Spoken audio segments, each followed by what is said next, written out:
எந்தைக்கும் என் தாய்க்கும் இந்த பிரபஞ்சத்திற்கும் பிரபஞ்சத்தின் நாயகனுக்கும் என் முதல் இறை வணக்கம். உங்கள் அனைவருக்கும் என் அன்பு வணக்கம்.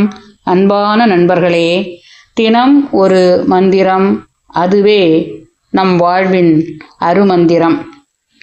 வான பெருங்கொண்டல் மாலயன் ஊன பிறவி ஒழிக்கும் வானவர் ஒருவனை காண களிறு கதற பிளந்த எம் கோனை புகழுமின் கூடலுமாமே.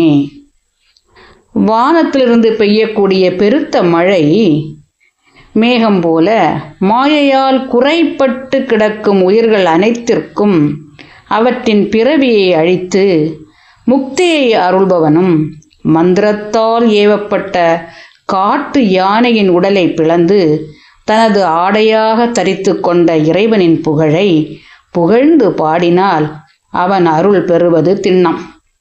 இதைத்தான் வான பெருங்கொண்டல் மாலையன் ஊன பிறவி ஒழிக்கும் வானவர் ஒருவனை காண களிறு கதற பிளந்த எம் கோனை புகழுமின் கூடலும் ஆமே என்கிறது திருமந்திரம்.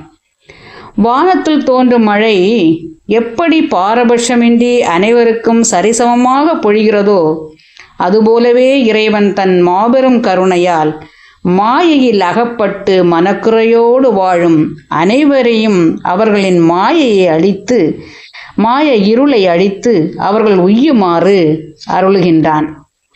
அப்பேற்பட்ட இறைவனை வெறும் மந்திரத்தால் கட்டுப்படுத்தி விடலாம் என்று எண்ணி தாருகா வனத்திலிருந்த முனிவர்கள் தங்களின் ஒன்றுபட்ட சக்தியை கொண்டு யாக குண்டத்திலிருந்து மந்திர சக்தியால் தோற்றுவித்த காட்டு யானையை இறைவனை நோக்கி ஏவினார்களாம்.